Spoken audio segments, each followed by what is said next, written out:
Un millionnaire a chassé sa femme de chez lui après avoir découvert qu'elle était infertile. 7 ans plus tard, il la revoit à l'aéroport avec un petit garçon qui lui ressemble. Traitement. Il manque de s'effondrer. Marc Delacroix avait tout ce que l'on pouvait désirer dans la vie. Richesse, prestige, respect. À la tête d'un empire technologique bâti à la force de son génie et de son ambition, il vivait dans un somptueux hôtel particulier à Neuilly-sur-Seine, à l'ouest de Paris. Le verre fumé de ses bureaux surplombait la scène, comme un trône d'où il régnait sur un monde qu'il avait conquis. Il portait des costumes taillés sur mesure, dînait dans les restaurants les plus raffinés de la capitale et ne se déplaçait jamais sans chauffeur. Pourtant, derrière cette façade de puissance et de contrôle, une ombre grandissait depuis des années, insidieuse et silencieuse, rongeant chaque coin de son existence. Camille était son contraire en tout. Douce, discrète, elle enseignait la littérature française dans un lycée public du 17e arrondissement. Elle ne portait jamais de bijoux, sauf une fine alliance d'or qu'elle regardait parfois perdue dans ses pensées. Elle aimait les livres plus que les mondanités, les promenades dans les marchés de quartier plus que les soirées de gala. Ils s'étaient rencontrés à l'université, lui brillante en informatique, elle passionnée par Victor Hugo.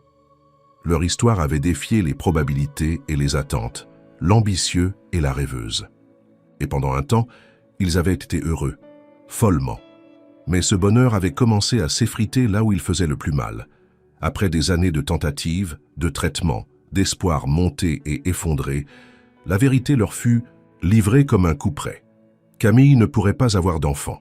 Le diagnostic fut prononcé dans une salle d'attente d'un centre de fertilité de la rue Saint-Honoré, sous la lumière crue d'un néon fatigué. Elle avait serré la main de Marc, les yeux pleins de larmes qu'elle refusait de laisser couler. Lui, il était resté figé, comme si les mots du médecin n'avaient pas franchi le mur de son orgueil. Ce fut le début d'un silence étouffant. Marc, qui rêvait depuis l'adolescence de bâtir un nom qui survivrait au temps, vit s'évanouir l'image d'un héritier qui porterait son sang, son nom, son génie. La maison, autrefois pleine de musique, de rires, de conversations nocturnes, devint une prison dorée où les pas résonnaient avec une distance nouvelle. Camille tentait de préserver le lien, parlait encore de voyage, d'adoption, de vie, partagée malgré tout. Mais Marc s'éloignait. Jour après jour, il s'enfermait dans son bureau, dans ses chiffres, ses stratégies, ses réunions interminables, comme si le travail pouvait combler le vide que ni l'amour ni la tendresse ne semblaient suffire à combler. Dans les dîners de famille, les remarques devenaient insidieuses. La mère de Marc, une femme sévère à l'élégance tranchante, laissait entendre que Camille avait volé à son fils la possibilité d'une vraie descendance.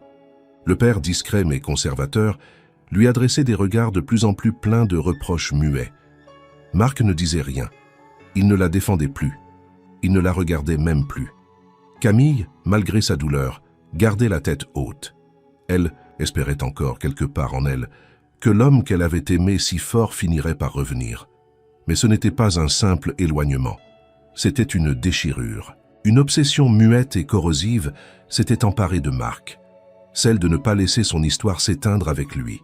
Il se surprenait à imaginer des enfants portant son nom, à dessiner mentalement leur avenir, à voir leur visage dans des rêves dont il se réveillait en sueur. Il observait les familles dans les parcs, les jeunes pères dans les cafés, et une colère sourde montait en lui. Une colère injuste, irréfléchie, mais irrésistible. Il commença à consulter des avocats en secret, à envisager des options qu'il n'aurait jamais cru possibles. Il se disait que Camille serait mieux sans lui, qu'il n'avait plus rien à lui offrir, qu'elle méritait quelqu'un qui l'aimerait sans condition. Mais la vérité, il la connaissait au fond de lui. Il cherchait une échappatoire à sa propre faiblesse, à sa peur de ne pas laisser de traces. Et un matin, dans le bureau feutré d'un cabinet d'avocats du 16e arrondissement, il signa les premiers papiers. Le processus était lancé. Il allait tout perdre, ou du moins c'est ce qu'il croyait. Le ciel de Neuilly-sur-Seine semblait pleurer ce matin-là. Une pluie fine tombait sur les vitres immaculées de la demeure de la Croix, dessinant des traînées grises sur les carreaux. L'air était saturé de silence, un silence si lourd qu'il semblait hurler ce que Marc n'avait pas le courage de dire à haute voix depuis des mois. Camille, debout dans l'entrée, portait un manteau beige noué à la taille. Ses cheveux, légèrement humides, collaient à son front. Elle ne tremblait pas. Elle ne criait pas. Elle ne posait aucune question. Marc, assis dans le fauteuil, du salon les mains jointes, regardait le sol. Devant lui, un sac de voyage attendait. À ses pieds, une enveloppe blanche qu'il ne prendrait jamais la peine d'ouvrir. Elle l'avait laissé là, sans un mot, après qu'il lui eut prononcé la sentence. D'une voix calme, presque détachée, il lui avait dit qu'il voulait divorcer. Il n'avait pas évoqué l'amour disparu, ni le vide, ni même son obsession, du sang et du non. Il avait simplement dit que leur histoire était arrivée à son terme. Camille n'avait pas pleuré. Elle avait écouté, puis s'était levée. Elle avait demandé si elle devait partir immédiatement. Il avait acquiescé. C'était tout. Elle n'avait rien emporté, sauf quelques vêtements, quelques livres, et ce sac trop léger pour une femme qui quittait toute une vie. Elle n'avait pas réclamé la maison, ni les meubles, ni même la voiture qu'il lui avait offerte 2 ans plus tôt. Elle avait pris un taxi, sous la pluie, sans se retourner. Dans la voiture, elle avait regardé son alliance, la seule chose qu'elle n'avait pas ôtée. Le chauffeur, discret, avait compris qu'il valait mieux ne pas poser de questions. À travers les vitres embuées, elle observait la ville. Cette ville qui avait été le théâtre de son bonheur et de sa chute. Elle se sentait invisible, comme un fantôme glissant parmi les vivants. Elle pensait à Marc, à ce garçon brillant, qu'elle avait rencontré sur les bancs de l'université, à leur rire dans ce minuscule appartement du quartier latin, aux nuits passées à rêver d'un futur à 2. Et maintenant, ce futur s'était effondré sans bruit. Marc, lui, était resté dans le salon, immobile. Il n'avait pas eu la force de la raccompagner jusqu'à la porte. Il n'avait pas croisé son regard une dernière fois. Dans un coin du parquet, il avait aperçu une trace humide laissée par ses chaussures, une empreinte, fugace, comme elle. Il était monté dans son bureau, avait refermé la porte derrière lui et s'était assis face à l'écran de son ordinateur, comme s'il pouvait se perdre dans les chiffres, les courbes, les graphiques. Mais les lignes se brouillaient. Il ne voyait plus rien. Il entendait seulement l'écho du vide. Pendant des jours, il ne parla à personne. Il expliqua à ses collaborateurs que Camille avait choisi de partir. Il ne donna pas de détails et personne n'osa en demander. Sa mère, en apprenant la nouvelle, se contenta de dire que les choses rentraient enfin dans l'ordre. Marc n'eut pas la force de répondre. Il évitait désormais les pièces où Camille aimait passer ses soirées. Le fauteuil où elle lisait restait vide. Sa tasse préférée, toujours sur l'étagère, n'avait pas été déplacée. L'absence s'était installée dans la maison comme un parfum persistant. Un soir, en ouvrant un tiroir, il tomba sur un carnet où elle avait l'habitude d'écrire. Des poèmes, des pensées, des listes de livres à lire. Il referma le tiroir sans toucher au carnet. Il n'était pas prêt. Il croyait pouvoir tourner la page. Mais quelque chose en lui savait déjà qu'il avait commis une erreur irréversible. Il ne voulait pas admettre qu'il avait choisi la peur plutôt que l'amour, qu'il avait cédé à une pression sourde et ancienne, celle de la lignée, de l'héritage, des apparences. Il ne lut jamais la lettre. Elle resta là sur la table de nuit, mois après mois, jaunissant lentement sous la lumière des matins parisiens. Une lettre écrite avec douceur, peut-être, ou avec colère. Il ne le saurait jamais. Il choisit de ne pas savoir, comme s'il espérait que l'ignorance le protégerait de la douleur. Mais la douleur, elle, ne se laissait pas ignorer. Elle s'installa en lui avec la patience d'une marée montante, recouvrant tout sur son passage. Et ainsi, la maison se vida. Les rires s'éteignirent. Le parfum de Camille disparut des draps. La musique qu'elle écoutait n'osa plus, résonnait entre les murs. Il restait Marc, seul face à ses choix, dans une forteresse de silence et de regrets naissants. Les années passèrent comme un fleuve lent et sans éclat. 7 années entières, marquées par les saisons répétitives, les visages éphémères et le bruit des réussites professionnelles qui, paradoxalement, ne faisaient que souligner l'absence de ce qui comptait réellement. Marc Delacroix, le patron visionnaire, continua à bâtir son empire avec la même détermination froide. Les journaux saluaient ses innovations, ses prises de risques brillantes, son ascension constante dans les classements des hommes d'affaires les plus influents d'Europe. Mais derrière les articles flatteurs, la solitude s'était fait trône dans sa vie privée. Il s'était entouré de nouveaux objets, de nouvelles technologies, de décorations impersonnelles dans une maison devenue musée. La demeure de Neuilly-sur-Seine était plus silencieuse que jamais, traversée parfois par le bruissement des volets mécaniques ou le cliquetis discret des pas de la gouvernante, qui ne restait jamais plus que le temps nécessaire. Les fêtes, les réceptions, Les dîners mondains avaient cessé progressivement. Marc, bien qu'encore invité à tout ce que la haute société organisait, trouvait toujours une excuse pour décliner. Les femmes étaient venues, parfois. Des rencontres furtives, des silhouettes élégantes croisées lors de galas ou de conférences, mais jamais rien ne durait. Il fuyait toute intimité véritable, incapable de se livrer, de se confier. Une barrière invisible, faite de culpabilité et de souvenirs, séparait son cœur de celui des autres. Il n'avait jamais parlé de Camille, ni à ses partenaires d'affaires, ni à ses rares amis. Son nom n'était plus prononcé, comme s'il appartenait à un passé interdit, un souvenir trop brûlant pour être exposé. Pourtant, elle revenait, par fragments. Une chanson, un parfum dans la rue, un livre aperçu dans la vitrine d'une librairie. Ces détails anodins le prenaient par surprise, lui coupèrent le souffle, lui serraient la gorge. Il se surprenait, parfois à rêver d'elle, à revivre leurs promenades sur les quais de Seine, les petits déjeuners paresseux du dimanche matin, les nuits d'été dans leur première maison de vacances en Provence. Et à chaque réveil, le goût amer de la perte revenait plus fort. Marc ne s'était jamais remarié. Il n'en ressentait pas le besoin, ni même l'envie. Il se disait qu'il était devenu un homme trop difficile à aimer, trop enfermé dans ses remords, trop attaché à l'image de ce qu'il avait détruit. Il avait tout pour être heureux. Fortune, liberté, influence. Mais chaque soir, lorsqu'il montait l'escalier de marbre vers sa chambre, le silence l'accueillait comme un juge impitoyable. La lettre de Camille, elle, était restée là, intacte, protégée dans un tiroir qu'il n'ouvrait presque jamais. Parfois, ses doigts s'en approchaient, hésitants. Mais il reculait toujours. Il redoutait ce qu'il pourrait lire. Il craignait de découvrir une vérité qui briserait le fragile équilibre qu'il avait construit sur le sable du déni. La lettre était devenue un symbole, une frontière entre ce qu'il avait été et ce qu'il n'avait jamais eu le courage d'affronter. Ses parents étaient morts l'un après l'autre, à 2 ans d'intervalle, des enterrements froids, impersonnels, sans larmes ni chaleur. Il avait hérité de leurs biens, mais rien de cela ne l'avait réconforté. En rangeant les papiers de sa mère, il était tombé sur des lettres anciennes où elle évoquait Camille avec dureté, mépris. Il les avait déchirées sans les lire en entier. Il ne voulait plus entendre ces voix-là. Elles avaient dicté sa peur, elles avaient pesé dans sa décision de tout détruire.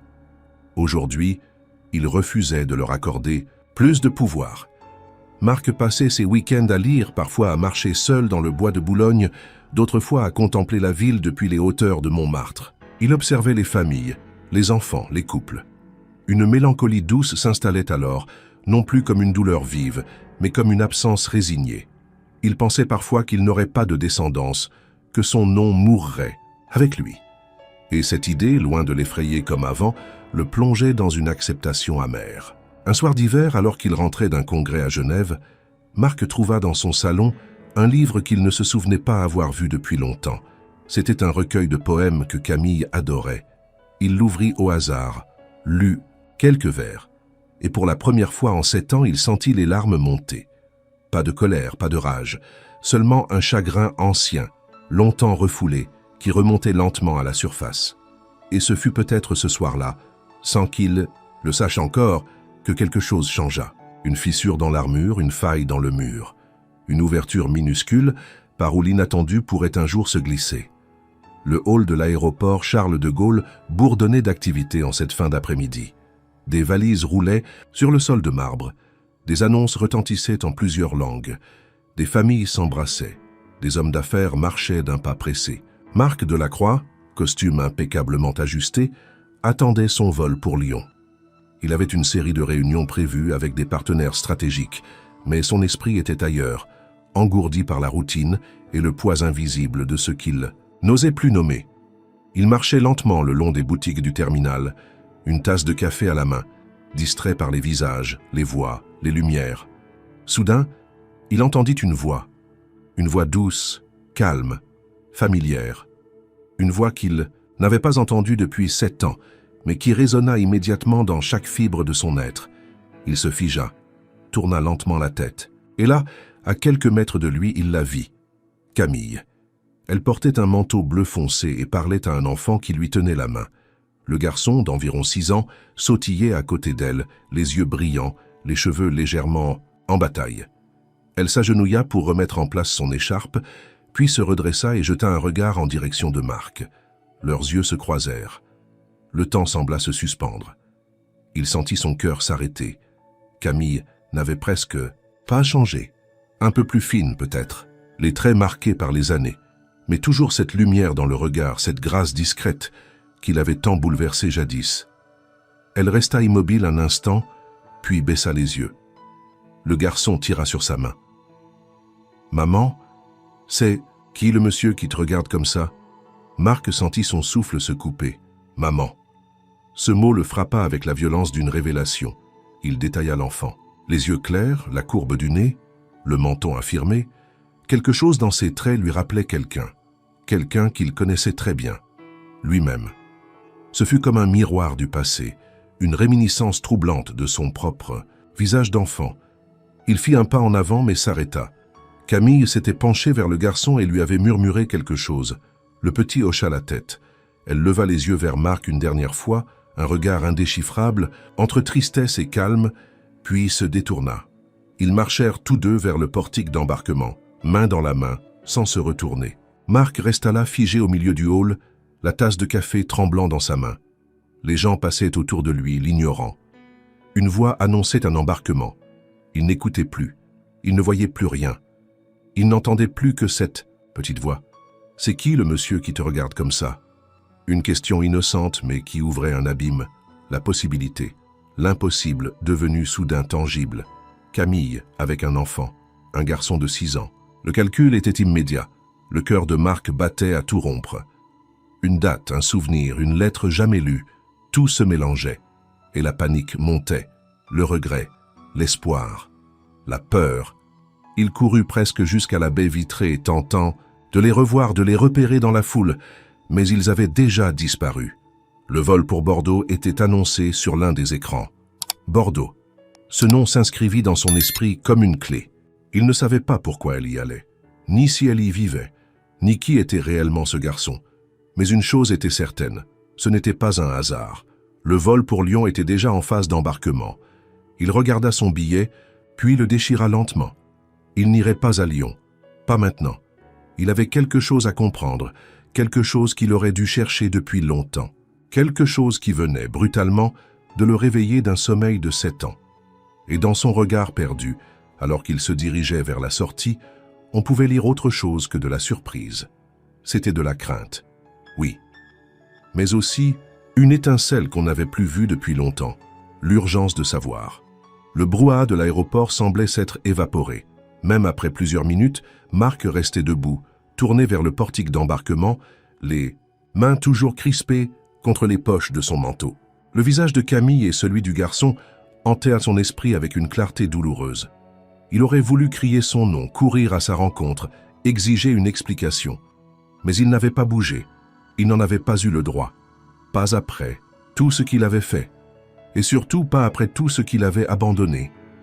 Il s'assit sur un banc métallique près de la porte de sécurité, le regard vide. Son esprit tournait à toute vitesse. 6 ans. L'âge approximatif de l'enfant. Cela concordait parfaitement avec les mois qui avaient suivi leur séparation. Mais il n'avait jamais su. Elle n'avait jamais dit. Une partie de lui se demandait si elle avait voulu lui cacher cette naissance ou s'il avait simplement été trop aveugle, trop enfermé dans sa douleur pour percevoir les signes. Camille n'avait pas cherché à fuir. Elle ne s'était pas précipitée pour se cacher. Elle l'avait vu. Elle l'avait reconnu. Elle avait croisé son regard. Et pourtant, pas un mot, pas un geste. Juste ce regard si dense, si calme, chargé d'émotions enfouies. Puis, elle avait tourné les talons, comme si leur histoire n'avait jamais existé, comme s'ils n'avaient jamais été là. Le garçon, lui, avait été curieux, innocent. Il n'avait fait que poser une question simple, comme seuls les enfants savent le faire. Mais cette question avait transpercé Marc comme une lame. « C'est qui le monsieur qui te regarde comme ça ?» Il entendait encore cette phrase comme une boucle interminable, incapable de s'en détacher. Pendant quelques secondes, il avait espéré que Camille reviendrait sur ses pas, qu'elle changerait d'avis, qu'elle lui parlerait, qu'elle dirait quelque chose, n'importe quoi. Mais elle ne s'était pas retournée. Elle avait continué dignement, sereinement, et le garçon trottinait à ses côtés, inconscient du tumulte que sa seule existence venait de déclencher. Marc se leva, lentement, et marcha jusqu'à un panneau d'information. Il chercha le vol pour Bordeaux. Départ dans 15 minutes. Complet. Il s'en voulut. Il aurait dû réagir plus vite. Il aurait dû leur parler. Mais comment? Et pour dire quoi? Il avait quitté Camille avec la froideur d'un homme obsédé par l'héritage, persuadé que l'amour ne suffisait plus. Et maintenant, face à la réalité d'un enfant, d'un fils peut-être, c'était toute sa logique qui s'effondrait. Il quitta l'aéroport sans vraiment savoir où aller. Dans le taxi, les rues de Paris défilaient sous la pluie. Il reconnut les ponts, les façades, les places où ils avaient marché ensemble jadis. Tout lui semblait irréel, comme si cette journée avait eu lieu dans un rêve. Il se demandait s'il avait imaginé tout cela. Mais non, c'était réel. Il avait vu Camille, il avait vu cet enfant. Il avait vu ses propres traits reflétés dans ceux d'un petit garçon qu'il ne connaissait pas. De retour chez lui, il marcha lentement dans les couloirs de sa maison. Il s'arrêta dans leur ancienne chambre. Le tiroir de la table de nuit, celui qu'il n'ouvrait jamais, l'attira comme un aimant. Il s'assit, l'ouvrit et retrouva la lettre. Toujours là, toujours intacte. Il la prit dans ses mains. La lumière tombait doucement sur le papier. « Johnny !» Il hésita. Puis, comme chaque fois, il la reposa sans l'ouvrir. Il savait qu'il ne pouvait plus ignorer la vérité. Il y avait un mystère qu'il devait élucider. Une vérité qu'il avait fui trop longtemps. Il ne pouvait plus rester prisonnier de ses regrets, de son orgueil, de ses choix passés. Le regard de Camille, silencieux mais brûlant, avait tout changé. Et pour la première fois depuis 7 ans, Marc Delacroix ressentit autre chose que l'amertume ou la nostalgie. Il ressentit une nécessité, celle de comprendre, celle de savoir, et peut-être, juste peut-être, celle de réparer. Marc ne dormit pas cette nuit-là. Le souvenir de Camille et de son regard paisible, de l'enfant à ses côtés, hantait chaque recoin de sa conscience. Au matin, il était déjà dans son bureau, des cernes profondes, soulignant son visage tendu. Il avait repris le contrôle de sa vie en un claquement de doigts, comme s'il s'agissait d'un dossier urgent, d'un problème à résoudre. Mais cette fois, ce n'était pas une stratégie d'entreprise. C'était sa propre histoire qu'il devait démêler. Il composa le numéro d'un ancien collègue, Lucien Malraux, un expert en sécurité privée et ancien gendarme reconverti en détective. Ils avaient travaillé ensemble à quelques reprises sur des cas de fraude interne. Lucien accepta immédiatement la mission. Marc ne lui donna que peu d'informations. Il voulait savoir où Camille vivait, ce qu'elle faisait, avec qui elle vivait, et surtout tout ce qui concernait l'enfant. « Je veux tout. Sans exception, avait-il dit d'une voix sèche. 3 jours plus tard, une enveloppe fut remise en main propre à la réception de l'immeuble de la Croix. Pas de version numérique, pas de traces. Marc attendit d'être seul chez lui pour l'ouvrir. Il s'installa dans son bureau, ferma les rideaux, coupa son téléphone, puis brisa le seau de cire noire que Lucien utilisait encore comme une signature personnelle. À l'intérieur, un rapport méticuleux avec photo, adresse, horaire. Camille vivait à Bordeaux, dans un quartier résidentiel calme, proche d'une école primaire. Elle enseignait toujours, mais cette fois dans un établissement communautaire. Sa maison était modeste, charmante, avec un petit jardin soigné et des rideaux brodés aux fenêtres. Sur plusieurs clichés, on la voyait marchant main dans la main avec le garçon. Il s'appelait Jules, Jules Delacroix. Ce nom résonna dans la tête de Marc comme une cloche lointaine et familière. Il relut 2 fois, puis une 3e. Le rapport précisait que Jules avait environ 6 ans, était scolarisé dans une école de quartier, et que Camille ne semblait pas avoir de compagnon ou de visite masculine régulière. Tout indiquait qu'elle l'élevait seule. Mais une phrase attira particulièrement l'attention de Marc. Le détective écrivait « La filiation de l'enfant reste officiellement ambiguë. Selon les archives civiles consultées, aucun père n'est mentionné sur l'acte de naissance. L'enfant porte néanmoins le nom de Delacroix. La possibilité d'une adoption existe, mais certains documents semblent en contradiction, notamment la mention d'une hospitalisation de la mère quelques jours après l'accouchement à la maternité Saint-André de Bordeaux. » Marc sentit son cœur se contracter. Si Camille avait accouché à Bordeaux, peu après leur séparation, alors il n'y avait pas de doute. Jules était son fils, et elle ne lui avait rien dit. Elle avait traversé une grossesse seule, avait donné naissance seule, avait affronté les nuits blanches, les pleurs, les peurs, sans jamais chercher à le contacter. Et pourtant, elle avait donné à leur enfant son nom, sans y être obligée. Il regarda les photos pendant longtemps. Jules courait dans un jardin public, dessinait avec des craies de couleur sur le trottoir, riait aux éclats sous un arrosoir. Chaque geste, chaque sourire, chaque ombre sur son visage confirmait ce que Marc savait déjà dans ses tripes. Ce garçon était de lui. Le même regard concentré quand il construisait une tour de Lego. Le même froncement de sourcils que lui enfant sur les rares photos conservées. Le même éclat dans les yeux. Mais alors, pourquoi Camille avait-elle gardé le silence? Pourquoi ne pas avoir écrit, appelé, frappé à sa porte? Il se rappela leur dernière conversation. Le ton glacial de ses mots, son refus de lire sa lettre, sa volonté aveugle de couper tout lien. Peut-être avait-elle simplement compris qu'il ne voulait pas savoir, que dans sa colère et son orgueil, il avait déjà tourné la page, même si elle portait une vie en elle. Il relut encore une fois la conclusion du rapport. Camille vivait simplement, discrètement. Elle ne cherchait pas à se cacher, mais elle ne revendiquait rien non plus. Elle avait élevé Jules seul, avec amour et dignité. Et lui, Marc Delacroix, avait passé 7 ans dans une maison vide à se morfondre sur un héritage qu'il croyait à jamais perdu, alors qu'un fils l'attendait quelque part. Il referma le dossier. Ses mains tremblaient. Ce n'était plus une question de curiosité. C'était une urgence, un appel viscéral. Il ne pouvait plus rester spectateur. Il devait aller à Bordeaux. Il devait la voir, lui parler, comprendre, demander pardon. Et s'il en était encore temps, essayer d'exister dans la vie de ce petit garçon qu'il n'avait jamais tenu dans ses bras.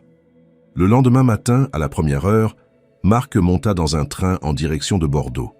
Il avait hésité à prendre un vol privé comme à son habitude, mais quelque chose en lui réclamait la lenteur. Le temps de penser, d'absorber ce qu'il s'apprêtait à faire. Durant les 3 heures de trajet, il relut le dossier de Lucien, s'attarda sur les photos, mémorisa les détails de la maison, de l'école, des habitudes de Camille. Il essayait d'anticiper ce qu'il allait dire, mais chaque tentative de scénario s'effondrait sous le poids de l'émotion. Arrivé à Bordeaux, il prit un taxi jusqu'au quartier résidentiel mentionné dans le rapport. Les rues étaient de calme, bordées de platanes et baignées dans la lumière dorée d'un après-midi de printemps. Il descendit devant la maison de Camille, s'attarda devant la grille. C'était une bâtisse simple, aux volets verts, avec des jardinières fleuries aux fenêtres. Un vélo d'enfant était appuyé contre le mur. Il resta là plusieurs minutes, sans bouger, incapable d'aller plus loin. Il se décida finalement à marcher jusqu'à l'école, à quelques rues de là.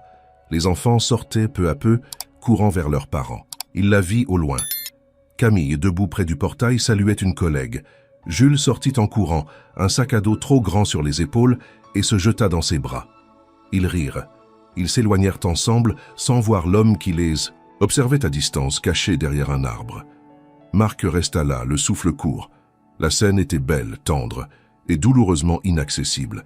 Il n'avait pas le droit de s'en approcher, pas encore. Mais il ne pouvait plus rester spectateur. Quand elle passa devant lui, il fit un pas en avant. Camille, elle s'arrêta net. Jules la tenait par la main. Elle tourna lentement la tête. Leurs regards se croisèrent de nouveau, cette fois sans la distance de l'aéroport, sans la foule pour les dissimuler. Elle serra la main de son fils comme pour s'assurer qu'il était là. Marc, lui, ne savait que dire. Je suis venu pour comprendre, pour te parler, pour lui. Elle le dévisagea, calme. Son visage ne trahissait ni colère, ni panique, seulement une profonde retenue. Elle fit signe à Jules d'entrer quelques minutes dans la cour de l'école où des enfants jouaient encore sous la surveillance d'un surveillant. Puis elle se tourna vers Marc. « Tu n'as pas lu la lettre, n'est-ce pas ?» Il baissa les yeux. Ce seul détail, elle le devinait. Déjà, elle soupira. « Tu ne voulais rien savoir à l'époque. Tu avais déjà tout décidé. J'étais brisé, aveuglé. J'ai eu tort. Et maintenant ?» Il releva la tête, les yeux humides. « Maintenant, je veux savoir qui il est.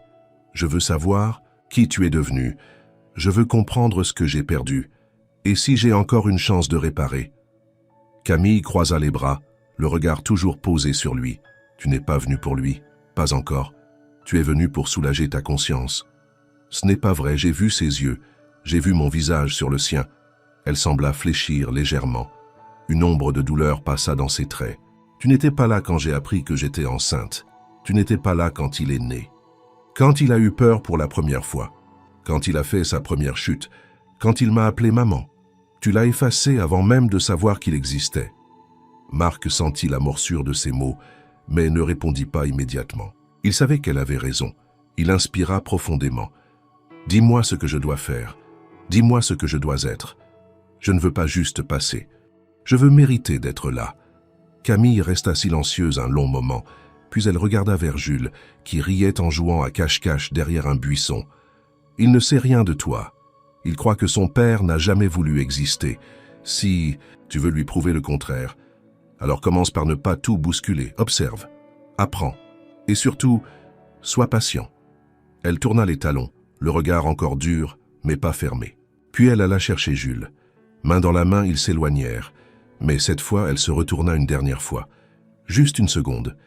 Et dans ce regard furtif, Marc vit une lueur différente. Un possible commencement.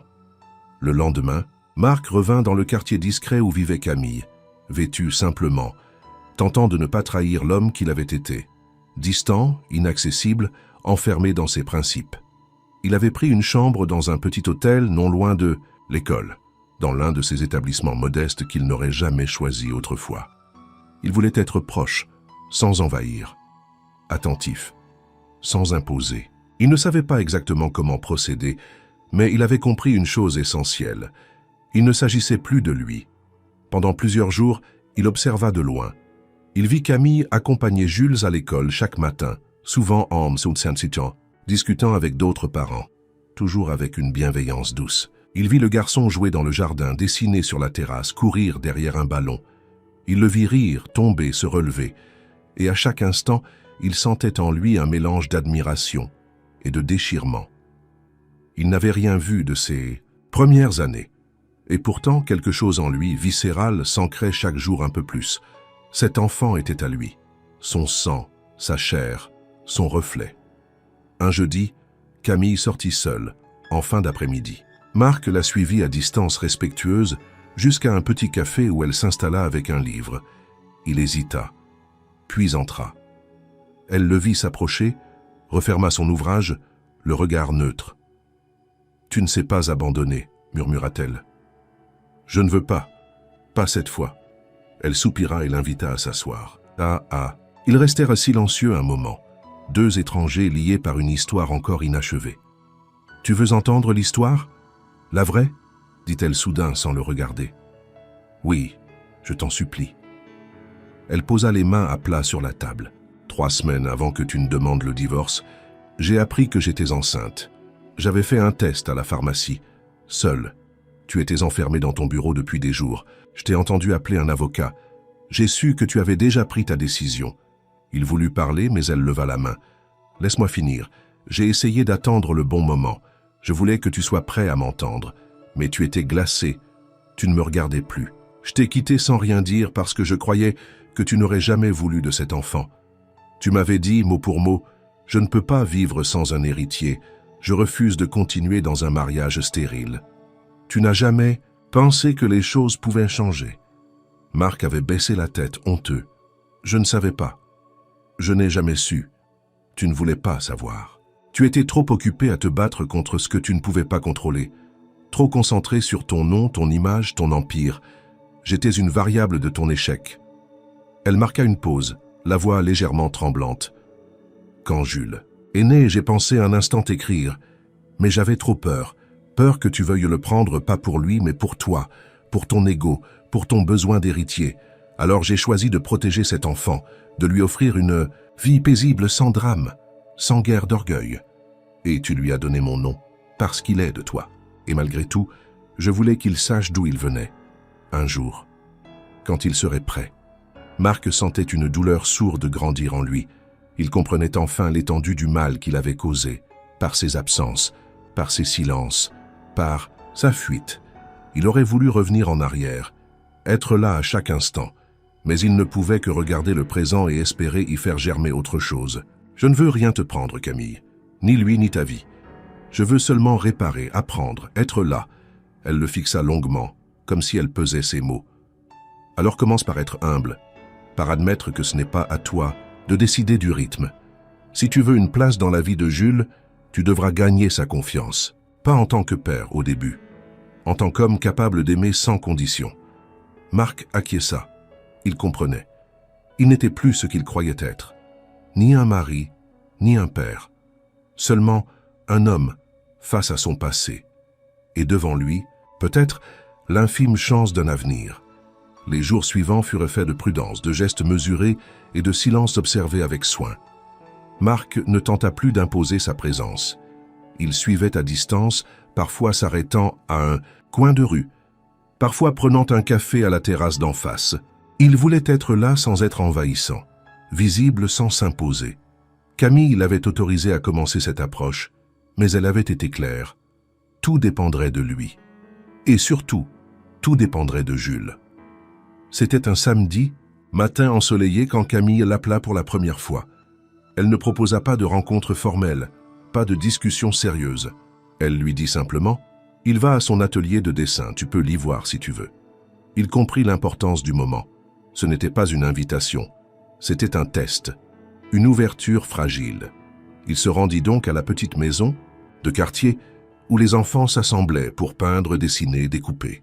Il resta dehors à travers la vitre, observant Jules concentré sur une feuille, la langue entre les dents comme s'il peignait une œuvre d'art inestimable. À la fin de l'atelier, Camille l'attendait sur le trottoir. Jules sortit en courant, brandissant fièrement son dessin. « Tu veux voir ?» demanda-t-il à Marc qui s'approchait lentement. Marc s'agenouilla. Avec plaisir. Le garçon lui tendit la feuille. C'était une maison, un arbre, un chien, maladroitement dessiné mais plein de vie. « Et ça, c'est maman, » dit-il en pointant une silhouette aux cheveux bruns. « Et ça, c'est moi. »« Tu es très doué, Jules. »« Tu me connais ?» demanda le garçon, les yeux plissés de curiosité. Marc jeta un regard à Camille. Elle ne dit rien, le laissant choisir ses mots. « Pas encore, mais j'espère bien. » Jules haussa les épaules, puis repartit en courant vers le jardin. Camille s'approcha. « Il est curieux et gentil, mais il sent tout. Si tu le déçois, il ne reviendra pas en arrière. Il est comme toi, tu sais, fier, entier. » Marc acquiesça, touché. Le parallèle le bouleversait. Les semaines passèrent ainsi. Petite rencontre fortuite organisée par Camille, marché du dimanche, après-midi au parc. Peu à peu, Jules s'habituait à la présence de cet homme grand et silencieux, qui l'écoutait avec attention, qui riait à ses blagues maladroites, qui apprenait à dessiner des dinosaures avec lui. Un lien naissait, fragile, encore sans nom. Mais un soir, alors qu'ils marchaient tous trois dans le quartier, Jules s'arrêta brusquement. « Maman, c'est mon papa ?» Camille s'arrêta, surprise. Elle regarda Marc, puis Jules. « C'est un ami très proche, » répondit-elle. « Prudemment. »« Parce que j'ai pas de papa, » dit Jules, comme s'il récitait une vérité souvent répétée. Marc se pencha, le cœur serré. « Tu sais, parfois, les papas mettent du temps à arriver, mais ça ne veut pas dire qu'ils n'aiment pas. Parfois, ils se perdent. Et après, ils font tout pour se retrouver. » Jules le regarda sans rien dire. Il semblait réfléchir profondément. Puis, il hocha la tête et reprit sa marche. Camille, elle, restait silencieuse. Ce soir-là, ils parlèrent, longuement. « Tu dois comprendre une chose, » dit-elle dans la pénombre du jardin. « Ce n'est pas à cause de la douleur que j'ai peur, c'est à cause de lui. Il mérite de ne pas être blessé. Tu as déjà brisé quelque chose entre nous. Si tu viens à lui, tu dois rester. Je resterai. Tu ne peux pas en être. Certain, tu es habitué à tout contrôler, à disparaître quand ça ne va pas. Je n'étais pas prêt, aujourd'hui je le suis. Il est mon fils. Il est ton fils, oui, mais pas ton jouet, ni ton trophée. Tu ne peux pas entrer dans sa vie pour soulager ta peine, tu dois construire avec lui, jour après jour. Et même si je sais que tu regrettes, ça ne suffit pas. Le pardon, Marc, ça se mérite. » Il resta silencieux, les mots étaient durs mais justes. Il comprenait enfin ce que cela signifiait. Aimer sans condition. Être père, ce n'était pas seulement transmettre un nom. C'était rester dans les jours simples, les matins gris, les nuits fiévreuses. C'était être là sans se faire prier, et il était prêt. Marc avait toujours vécu dans la planification, la conquête et la performance. Mais rien ne l'avait préparé à l'imprévisibilité douce et féroce d'un enfant. Chaque jour à Bordeaux était une découverte, un apprentissage brutal d'humilité. Il avait renoncé à son quotidien parisien, démissionné temporairement de ses fonctions à la tête de sa société, confié les rênes à ses associés et loué un petit appartement dans un immeuble discret à 10 minutes de la maison de Camille, sans décoration, sans faste, juste un lit, une table, une machine, à café. Il ne voulait pas reproduire son ancienne vie ici. Il voulait recommencer. Les premières semaines furent silencieuses. Camille observait, Jules aussi, mais Marc tenait. Il se levait tôt, faisait ses courses au marché du coin, apprenait à cuisiner avec des livres simples. Il découvrait qu'un plat de pâtes pouvait être une victoire, qu'un dessin accroché au mur pouvait être un trésor. Et peu à peu, il trouva sa place dans cette ville qui n'était pas la sienne, dans ce rôle qu'il n'avait jamais appris. Le lien avec Jules grandissait sans bruit. Ils partagèrent des moments fugaces, une partie d'échecs improvisée, un film d'animation, un après-midi à monter une maquette d'avion. Marc s'impliquait aussi dans les activités locales. Il s'était inscrit à un cours de cuisine communautaire, animé par une association. Un jour, Jules l'accompagna. Ils préparèrent ensemble une tarte aux pommes, le garçon la main, pleine de farine, riant aux éclats quand Marc fit tomber un œuf par terre. Camille, qui était passée les chercher à la fin de l'atelier, les trouva en train de nettoyer ensemble les ustensiles. La scène la frappa. Elle ne dit rien, mais ses yeux s'adoucirent. Pour la première fois depuis des années, elle sentit une forme d'équilibre s'installer. Mais tout n'était pas simple. Jules posait parfois des questions dures. « Pourquoi t'étais pas là quand j'étais petit ?» Marc ne mentait jamais. « Parce que j'étais stupide, j'avais peur. Je ne savais pas ce que j'allais rater. Et je ne veux plus jamais rater un seul jour. » Parfois, Jules se taisait. Parfois, il changeait de sujet. Mais il revenait. Il posait les questions qu'il portait en lui depuis toujours, même sans savoir. Un vendredi, alors qu'ils rentraient tous les trois à pied d'une exposition scolaire, Jules serra la main de Marc un peu plus fort. « Tu restes demain ? On fait les crêpes avec maman. » Bien sûr que je reste.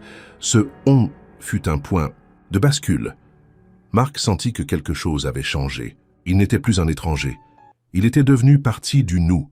Camille, elle, se montrait prudente. Il n'avait pas parlé d'eux, pas évoqué le passé amoureux. Ils fonctionnaient comme deux adultes alliés dans une mission plus grande, protéger l'innocence d'un enfant. Mais certains gestes revenaient. Une main qui frôle, un regard prolongé, une complicité tacite. Ils partagèrent désormais une routine nouvelle, faite de silences confortables et de petites responsabilités partagées. Une nuit, Jules fit un cauchemar. Il appela. Camille se leva, mais lorsqu'elle arriva dans la chambre, elle vit que c'était Marc que l'enfant appelait. Elle resta à la porte. Elle le vit s'asseoir près du lit, murmurer quelques mots, poser une main douce sur le front de l'enfant. Il resta là, jusqu'à ce que Jules se rendorme. Le lendemain, elle lui offrit un café silencieuse. Puis dit « Tu deviens ce qu'il attendait. J'aurais voulu être là avant. Tu es là maintenant. » Ils ne dirent rien de plus, mais l'air semblait plus léger, plus habité. Marc se rendit compte qu'il ne cherchait plus à être pardonné.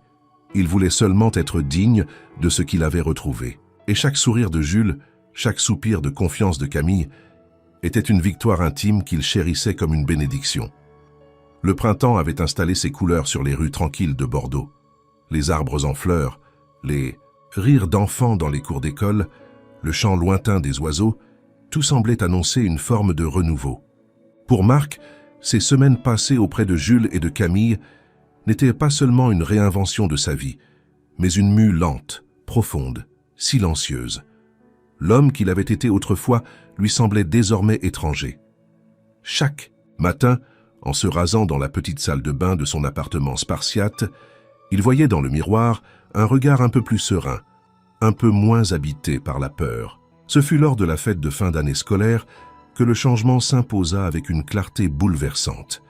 L'école avait organisé une représentation. Les enfants avaient répété pendant des semaines et Camille, toujours engagée, faisait partie du comité d'organisation. Marc, invité par Jules, s'était présenté à l'heure, vêtu sobrement. Il s'était assis au fond de la salle, dans l'ombre des parents qui se pressaient pour filmer, applaudir, immortaliser. Le spectacle était simple, joyeux, parfois maladroit mais touchant dans sa sincérité. Jules apparut, vêtu d'un déguisement de petit explorateur. Il déclama une courte fable avec sérieux, puis se plaça au centre de la scène avec les autres enfants. L'enseignante leur posa alors la question rituelle de chaque fin d'année. « Qui est votre plus grande inspiration ?»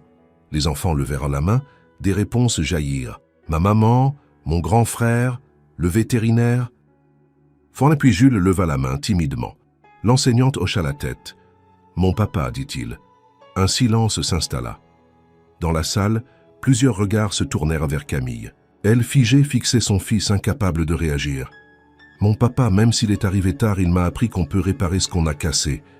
Il sait faire des crêpes, il écoute mes histoires, et il reste quand j'ai peur, la nuit. » Marc sentit sa gorge se nouer. Il n'entendit pas les applaudissements. Il n'entendit plus rien. Son regard croisa celui de Camille. Elle se leva soudainement et quitta la salle à pas rapides. Il hésita, puis la suivit. Il la trouva dehors, près d'un banc, la tête baissée, les épaules tremblantes. Il s'approcha doucement. « Camille ?» Elle se retourna. Des larmes coulaient librement sur ses joues. Pas des larmes de douleur, des larmes d'émotion brute, de soulagement peut-être, de peur enfin relâchée. « Il t'aime », murmura-t-elle. « Il t'a choisi. » Marc s'assit à côté d'elle, incapable de contenir ses propres larmes. « Je n'ai rien fait pour mériter ça. Tu es resté, tu t'es battu, tu n'as pas fui. » Elle le regarda longuement, sans filtre. Leurs visages si proches, leurs souffrances désormais connues, leurs erreurs reconnues sans besoin de les répéter. « Je t'ai haï, Marc, pendant des années, mais je t'ai aussi aimé plus que tout, et te voir devenir cet homme me réconcilie avec ce que nous étions. » Il prit sa main. Elle ne la retira pas. « Tu peux me pardonner? Pas seulement pour moi, mais pour Jules aussi. Je suis en train de le faire. Pas d'un coup, mais chaque jour, un peu plus. » Le reste de la soirée se passa comme dans un rêve. Jules sauta dans leurs bras après le spectacle, fier, insouciant, heureux. Ils rentrèrent ensemble, à pied, en silence, main dans la main. Marc comprit ce soir-là que le pardon n'était pas un acte. C'était un chemin. Et pour la première fois depuis des années, il avait la certitude qu'il n'était plus seul à marcher. L'été s'installa sur Bordeaux avec une douceur rare, enveloppant la ville d'une lumière tiède et dorée. Le quartier où vivait Camille semblait ralentir. Les enfants jouaient plus longtemps dans les rues, les voisins se saluaient avec plus de lenteur, et les volets restaient ouverts jusqu'à tard. Pour Marc, cette saison devint celle de la transition, de la respiration nouvelle. Il ne vivait plus dans l'attente fébrile d'un signe, ni dans la peur d'être rejeté. Il s'était installé dans un quotidien discret mais solide, fondé sur des gestes simples, sur une routine partagée. Il passait désormais ses fins de semaine en famille. Le mot longtemps oublié avait repris un sens tangible. Le samedi matin, il emmenait Jules au marché, où l'enfant adorait choisir les fruits, tout seul comme un grand. Le dimanche, il lisait avec lui, l'installant sur ses genoux pendant qu'il découvrait les aventures d'un petit renard ou d'un pirate rêveur. Le lundi, il reprenait ses projets à distance depuis son appartement, sans jamais quitter la ville. Camille, de son côté, laissait peu à peu tomber ses barrières. Elle ne disait rien de définitif, mais son regard n'était plus fermé. Elle l'invitait parfois à dîner, d'abord par politesse, ensuite par habitude, puis, sans qu'aucun mot ne soit nécessaire, par volonté réelle de partager. Ils cuisinaient ensemble, Marc coupant les légumes pendant qu'elle surveillait la cuisson, les deux échangeant des anecdotes sur Jules, riant parfois des maladresses de l'un ou des manies de l'autre. Un soir, alors que Jules dormait déjà, Camille s'assit sur la terrasse, une tisane fumante entre les mains. Marc la rejoignit. Le silence entre eux n'était plus une distance, mais une forme d'accord. Elle tourna la tête vers lui. « Tu sais que je n'ai jamais cessé d'imaginer ce que tu dirais en le voyant naître. » Il ne répondit pas immédiatement. Il fixait le ciel, où quelques étoiles percèrent la nuit. « J'aurais pleuré, dit-il enfin, et je t'aurais supplié de me pardonner. Il était minuscule, fragile, et je n'avais personne à appeler. J'ai passé la nuit à le regarder dormir. » Marc ferma les yeux, imaginant cette scène. Elle continua. « J'ai appris à ne pas attendre, à ne pas espérer. Mais quand je t'ai vu à l'aéroport, avec ce regard, j'ai su que quelque chose avait changé. Tout avait changé. Et maintenant, Maintenant, je n'ai besoin de rien d'autre que d'être ici, avec vous. » Elle posa doucement sa main sur la sienne. Ce simple geste contenait une confiance encore timide, mais réelle. Pas un retour en arrière, pas une déclaration enflammée, juste une reconnaissance. Il faisait à nouveau partie de leur monde. Jules, lui, semblait pleinement épanoui. Il dessinait des scènes familiales où Marc était toujours présent. Il racontait ses journées avec un enthousiasme qu'il n'avait jamais eu avant. Et surtout, il avait cessé de poser certaines questions. Comme s'il avait compris que, désormais, les réponses viendraient non pas par des explications, mais par la constance. Marc lui construisit une cabane dans le jardin. Un simple assemblage de bois et de tissus avec un drapeau de pirates fabriqué ensemble. Jules l'appelait le Fort des Trois et insistait pour que ses parents y prennent le goûter avec lui. Le samedi, un soir alors que Camille rangeait la vaisselle, Jules tira Marc par la main. « Papa, tu peux me lire mon histoire ?» Ce mot, lancé avec tant de naturel, brisa quelque chose en lui. Il ne dit rien à Camille, mais elle avait entendu. Elle s'arrêta un instant, un léger tremblement dans ses gestes, puis sourit doucement. Marc monta dans la chambre de Jules. Le garçon s'installa sous sa couverture et lui tendit le livre. « Tu sais, c'est bien que t'es resté. Oui, et je resterai. Toujours, toujours. » Et dans cette promesse, il n'y avait ni poids ni peur. Seulement la vérité simple d'un homme qui avait tout perdu et qui, peu à peu, reconstruisait non pas ce qu'il avait eu, mais ce qu'il n'avait jamais su espérer. L'été touchait à sa fin, et Bordeaux, baigné par les derniers rayons dorés de septembre, semblait retenir son souffle avant l'arrivée de l'automne. Le rythme des jours s'était stabilisé pour Marc, Camille et Jules. Ce n'était plus une transition, c'était devenu un mode de vie. Rien n'avait été dit de façon solennelle entre les adultes, mais tout était devenu évident dans les silences partagés, les regards confiants, les habitudes enracinées. Et un dimanche matin, comme tant d'autres depuis leur fragile réconciliation, ils partirent en promenade le long de la Garonne. Jules courait en avant, un bâton à la main, explorant chaque recoin, chaque bosquet, chaque pierre plate. Camille marchait lentement à côté de Marc. Le fleuve brillait d'une lumière douce.